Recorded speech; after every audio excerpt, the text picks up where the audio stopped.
What if the latest polls across the key battlegrounds on the 2024 electoral map miss the final result like they have over the last four presidential elections? I've gone back and calculated the average polling error across the 17 most competitive states from the 2008, 2012, 2016, and 2020 cycles. Using that data, we'll see what the 2024 Electoral College map would look like if that same polling error occurs in these grayed out states. To clarify, I'll be using a weighted error metric, which is adjusted for recency, meaning the 2020 polling error carries more weight than 2016, and so on. I'll apply this weighted error to the latest polling averages available on Real Clear Polling, then use the adjusted results to assign ratings like likely, lean, tilt, and toss-up on our map.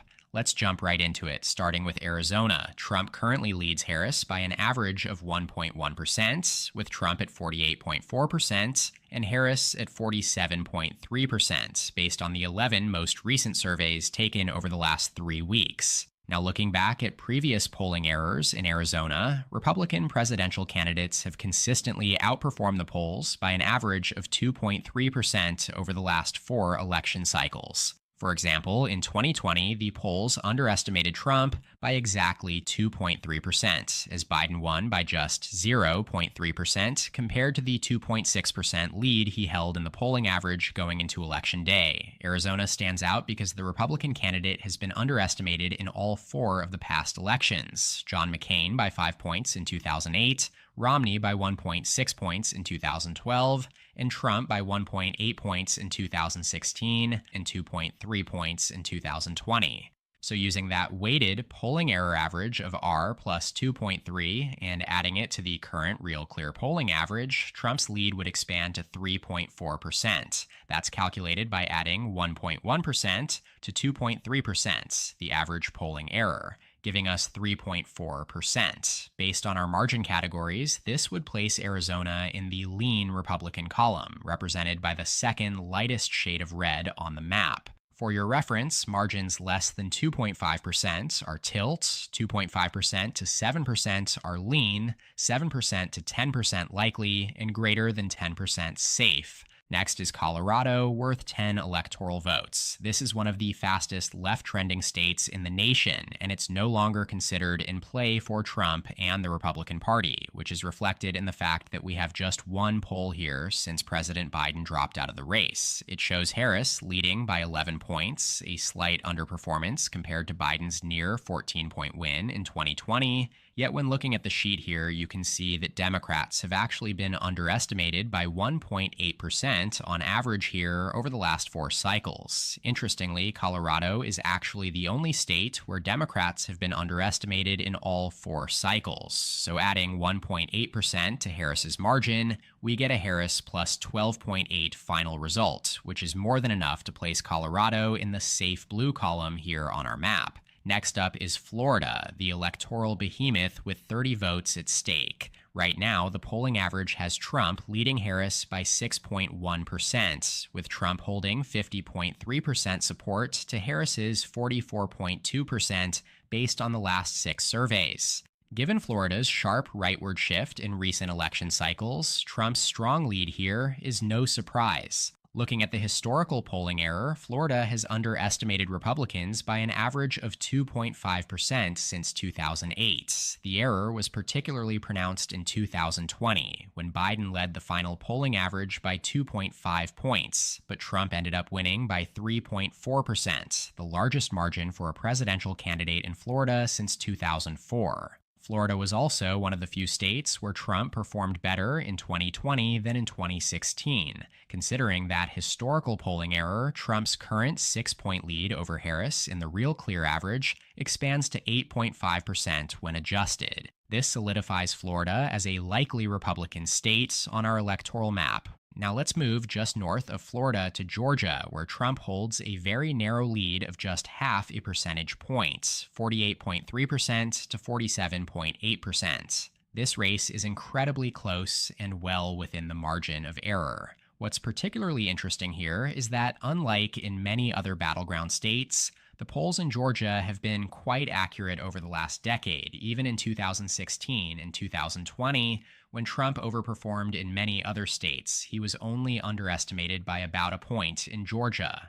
Looking at the historical polling error, the overall weighted average shows just a 0.5% bias in favor of Democrats. Applying that small adjustment to the current polling average shifts Trump's lead from 0.5% to 1%, keeping Georgia in the tilt Republican column. This would mark a second flip for Trump alongside Arizona, as both states were the closest in 2020, Georgia at D plus 0.3 and Arizona at D plus 0.2. Now we dip into the critical Midwest region, starting with Iowa, one of the fastest right-trending states in the country. We have yet to see a single poll between Trump and Harris since Biden dropped out. Iowa voted for Trump by strong margins in both 2016 and 2020, but it was still far more competitive than some other states where we've seen several polls come out. In the absence of current polling, we'll place Iowa in the likely Republican category based on Trump's 2020 margin of +8. For what it's worth, Iowa has experienced one of the largest polling underestimations of Republicans in recent cycles, with an average error of 4.6%. This includes 6 to 7 point underestimations of Trump in both 2016 and 2020, further solidifying its position as likely Republican on our map. Up to the northeast, we go to Maine now. So far, just 3 polls have been released here this cycle, and when averaged out, they show Harris leading by 11.6%. This represents an overperformance compared to Biden's 9-point victory in 2020. Historically, polling in Maine has slightly overestimated Democratic presidential candidates by an average of just under a point. When adjusting for that polling error, Harris's lead in Maine becomes 10.7%, still a solid Democratic margin, so Maine will be placed in the safe Democrat category on our map. As for Maine's 2nd district, I've already placed it in the likely Republican column, while Nebraska's 2nd district goes in the lean Democrat column, both based on their 2020 results. Now let's head over to Michigan, the first state in our Rust Belt core trio. Michigan is arguably the bluest of the 3 in terms of its fundamentals and demographic trends, especially after it voted for Biden by 3 points in 2020. However, in 2024, Trump has recently taken the lead in the polling average by 0.9%, with 48.5% to Harris's 47.6% based on the last 10 polls. This shift is particularly concerning for Harris, as she had consistently led Trump by 1 to 2 points since taking over as the Democratic nominee.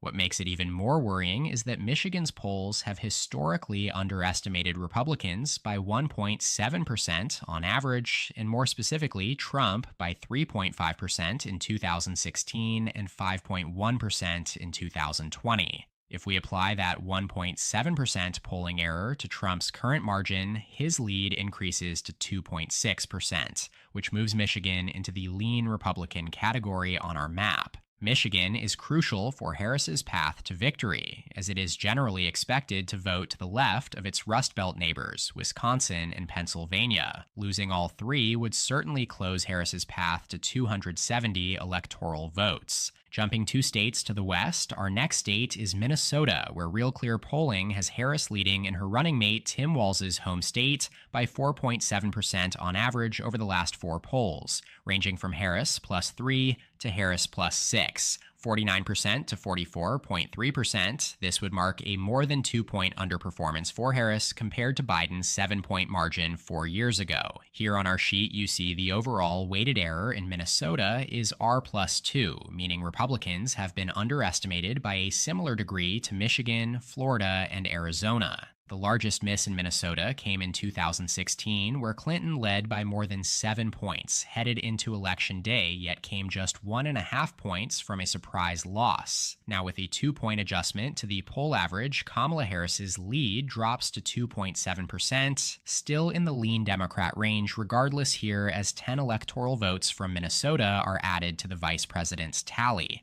Now shifting back out west to Nevada, Trump has taken a slim lead in the latest polling average by 0.2%, largely driven by a recent Wall Street Journal survey showing Trump up by 6 points among 600 registered voters. This is the first time Trump has led in Nevada since late August, which is another concerning trend for Harris, considering Nevada has voted blue in each of the last 4 presidential elections. Interestingly, polling history in Nevada suggests a slight overestimation of Republican support, with an average bias of 0.6% in their favor. This makes Nevada one of only 4 states where Democrats have been underestimated on our sheet. While polls did overestimate Biden's performance in 2020, like almost every other state, the opposite was true in 2016, 2012, and in 2008, when polls underestimated Hillary Clinton and Barack Obama. If we adjust Trump's slim lead for this historical bias, the result flips to a narrow Harris lead of 0.4%. Still well within the margin of error. However, this is enough for Nevada to tilt in Harris's direction on our electoral map.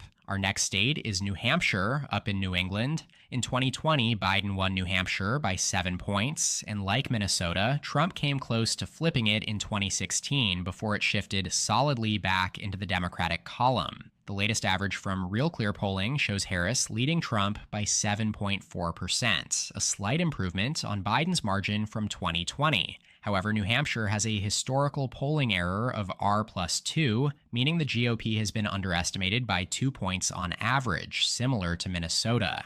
In 2016 and 2020, the error was identical, underestimating Trump by 3.8% in both cycles. Applying that 2-point adjustment to the current polling average, Harris's lead decreases from 7.4% to 5.4%, shifting New Hampshire from likely Democrat to lean Democrat on our map. Next up is New Mexico. In 2020, New Mexico voted to the right of neighboring Colorado for the first time in over 50 years, and that trend is expected to continue this November. Harris leads Trump by 8 points on average across the last 3 polls, down from Biden's 11-point win in 2020. However, New Mexico is one of the 4 states where Republicans have been overestimated in the past. The average polling error here since 2008 is D plus 1.3. Adjusting for this, Harris's lead increases from 8 points to 9.3 points. Therefore, New Mexico remains solidly in the likely Democrat category on our map.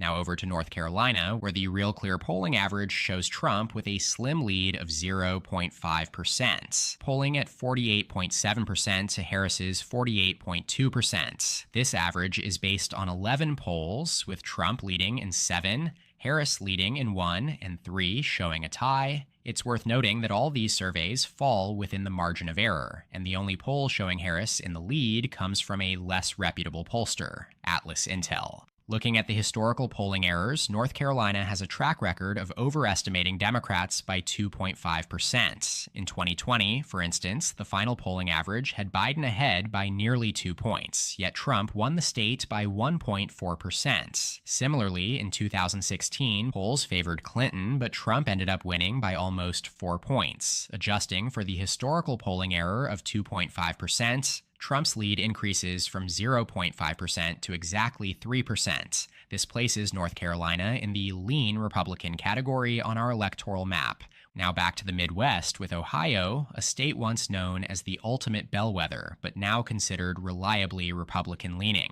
Trump leads by 7.4%, according to Real Clear Polling's average of the latest 7 polls. Interestingly, Trump has led by exactly 6 points in each of the last 3 polls, which might suggest a slight underperformance compared to his 8-point winning margin in both 2016 and in 2020. That said, Ohio has one of the largest average polling errors, tied with Iowa at R plus 4.6%. While Barack Obama was underestimated in 2008 and 2012 when he won the state, Trump significantly outperformed his narrow polling leads in 2016 and 2020 by 6.5% and 7.2%, respectively. In 2020, for example, he led Biden by less than a point in 538's final average, but ended up winning by 8 points. Adjusting for Ohio's historical polling error, Trump's lead increases from 7.4% to 12%, moving Ohio from likely Republican to safe Republican on our map.